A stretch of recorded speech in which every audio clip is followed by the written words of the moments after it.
सिद्धि के लिए सूर्य नारायण को दिया जाए। एक काली मिर्ची के पानी का जब रविवार को अगर लोटा भरकर शिव को समर्पित करा जाता है तो घर में तेज लक्ष्मी प्राप्त होती है। रविवार के दिन दे देता है। शिव पंचायत में गुड़, चावल, लाल फूल और लाल मिर्ची के 11 दाने पानी के कलश में तांबे के लोटे में लेकर हाथ को ऊंचा कर नेत्र, नासिका, वक्षस्थल के सम्मुख में जो सूर्य नारायण को अर्घ देता है, जल चढ़ाता है, पर जो सूर्य को अर्घ रविवार के दिन दे देता है, अगले रविवार तक पैसे की आवक आना प्रारंभ हो जाती है।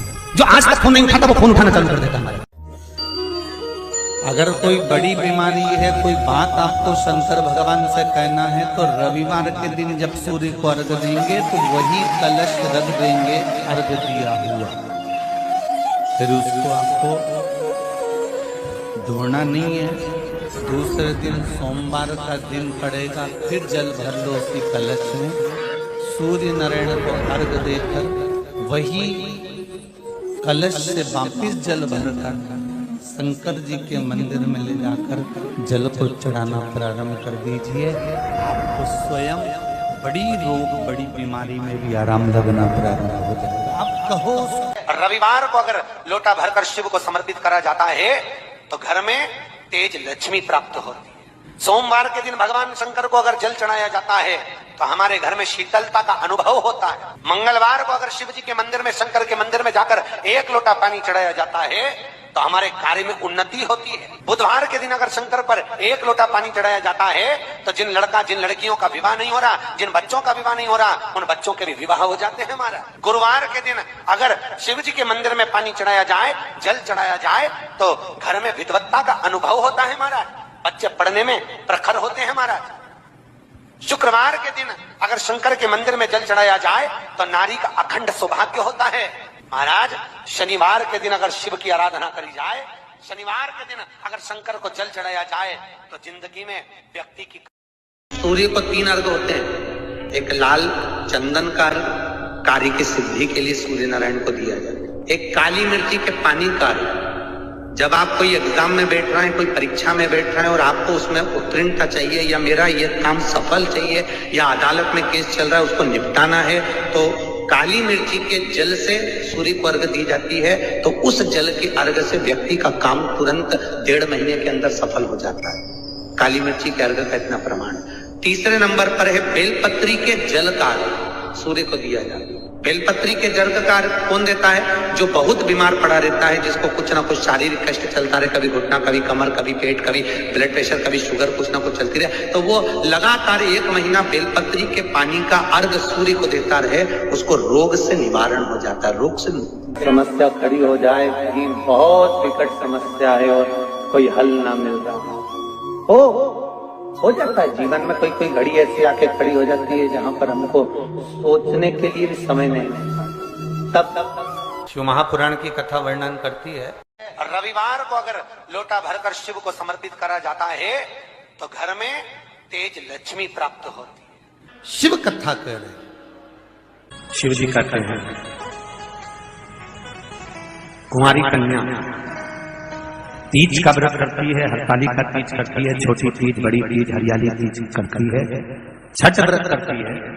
कुंवारी कन्या नवरात्रि व्रत करती है। कुंवारी कन्या जितने भी व्रत धारण करती है, सोमवार, मंगल, बुध, गुरु, शुक्र, शनि, जो भी व्रत उसने करा है, कुंवारी कन्या भूल से 1 लोटा जल मुझे समर्पित करती है। शिव कहते हैं वो मेरी पुत्री के समान हो जाती है, सुख सुंदरी के समान, उसके लिए वर देखना मेरा काम हो जाता है। मौका मिले तो गीता प्रेस गोरखपुर की मार्कंडे पुराण निकालकर उसमें पढ़ना मिल जाएगा। शंकर भगवान को रिझाना, बेलपत्र का प्रयोग भगवान शिव को रिझाने का जो आनंद है, शिव को जो मनाने का आनंद है, वो एक स्वरूप ही अलग है, उसका एक स्वरूप आनंद। जब विषम परिस्थिति आ जाए, ऐसा लग रहा है कि आपने पशुपति व्रत कर लिया, सोमवार की अष्टमी का प्रयोग कर लिया, मैंने शंकर जी की आराधना कर ली, तो भी विषम परिस्थिति चल रही है, अभी तक कोई सुधार आने को तैयार नहीं है, तब शंकर जी के मंदिर में जब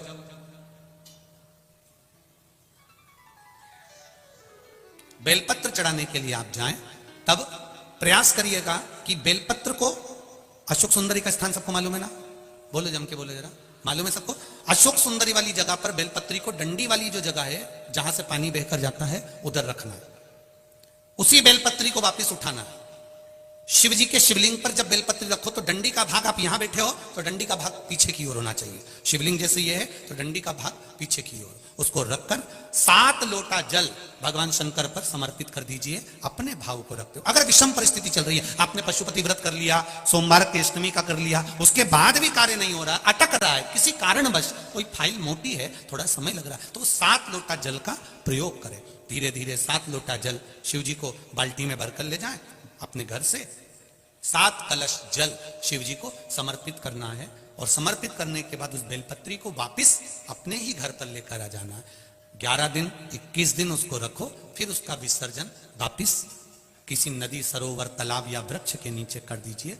बाबा हाथ पकड़कर बाहर निकाल ही देगा। परिस्थिति अगर बहुत विचित्र, विषमता, बहुत विषम परिस्थिति में उस जगह पर इसका प्रयोग कर सकते। सूर्य नारायण भगवान को बिना रुके चलने की आज्ञा है, बस चलते रहना है। उनके अश्वों के साथ में सूर्य नारायण भगवान को अपनी यात्रा पूर्ण करना है। चलते रहो, रुकना नहीं है। और सूर्य नारायण भगवान चलते रहते चलते रहते चलते रहते में लगे रहे। जिस समय तक चलता रहा वो खरमास कहला गया। फिर वापिस घोड़े आ गए, गधों को निकाल दिया गया और रथ फिर आगे बढ़ गया। महाराज क्यों कहलाता इसे? सूर्य नारायण भगवान को याद आया कि मेरे घोड़े चलते चलते थक गए होंगे, पानी कहां पिए। महाराज मार्कंडे पुराण का चरित्र है, बहुत ध्यान से मौका मिले तो गीता प्रेस गोरखपुर की मार्कंडे पुराण निकालकर उसमें पढ़ना, मिल जाएगा। सूर्य नारायण भगवान चलते चलते विचार करने लगे कि मेरे घोड़े प्यासे हैं, इनको क्या पिलाऊं। तब एक क्षण के लिए सूर्य नारायण भगवान ने अपने घोड़ों को रोक दिया और जल का एक कुंड देखकर वहां घोड़ों को पानी पिलाया। जैसे ही पानी पिलाया तो सूर्य नारायण भगवान को फिर ज्ञात हुआ कि रुकना तो है ही नहीं, करें क्या, घोड़े तो पानी पीने में लग गए। सूर्य नारायण भगवान ने देखा वहां पर गधे खड़े हुए थे। नारायण ने तुरंत उसी समय सूर्यदेव ने उन गधों को रथ में लगा लिया और उनको लेकर चल दिए। गधों को कहते हैं खर, इसलिए जब तक गधे उस रथ में लगे रहे, जिस समय तक चलता रहा वो खरमास कहला गया। फिर वापिस घोड़े आ गए, गधों को निकाल दिया गया और रथ फिर आगे बढ़ गया। महाराज क्यों कहलाता है? इसलिए इसमें शुभ कार्य नहीं होते, विवाह, शादी आदि आदि फंक्शन कुछ नहीं होता। पर आज के जमाने में लोग सोचते हैं कि थोड़ा गार्डन वार्डन थोड़े फ्री मिल जाएंगे, तो लोग, दुनिया के लोग इसी समय पे शादी करते हैं और बाद में फिर आंख में से आंसू बहाते, हमारी बहू ऐसी मिली महाराज, ऐसा हो गया महाराज। अब महाराज क्या करे बेचारा, ये बताओ, महाराज क्या करेगा?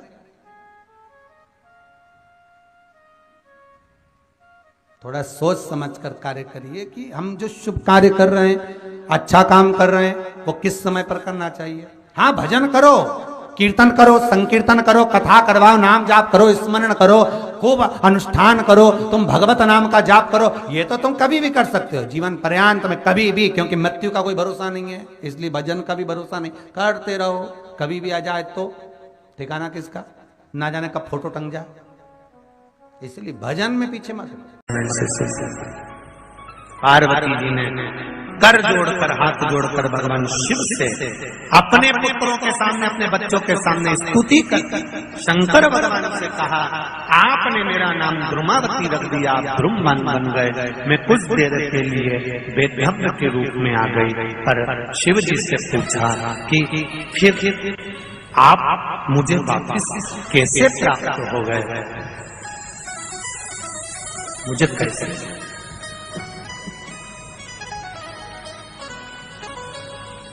शिव जी कहते हैं, कुंवारी कन्या तीज का व्रत करती है, हरतालिका तीज करती है, छोटी तीज, बड़ी तीज, हरियाली तीज करती है, छठ व्रत करती है। कुंवारी कन्या नवरात्रि व्रत करती है। कुंवारी कन्या जितने भी व्रत धारण करती है, सोमवार, मंगल, बुध, गुरु, शुक्र, शनि, जो भी व्रत उसने करा है, कुंवारी कन्या भूल से 1 लोटा जल मुझे समर्पित करती है। शिव कहते हैं, वो मेरी पुत्री के समान हो जाती है, सुख सुंदरी के समान, और उसके लिए वर देखना मेरा काम हो जाता है। उस कन्या के लिए श्रेष्ठ वर देखना। मैं बेटियों से एक बात जरूर कहूंगा, शादी होने के बाद अब शंकर जी को जल चढ़ाओगी वो अलग बात है, पर कुंवारी रहते हुए अगर आपने शिव जी पर जल चढ़ाना प्रारंभ कर दिया तो ये निश्चित है, ये निश्चितता है कि आपके लिए वर आपके माता पिता जरूर देखेंगे, पर पक्का शंकर भगवान ही करेंगे कि कहाँ है। श्री शिवाय नमस्तुभ्यम।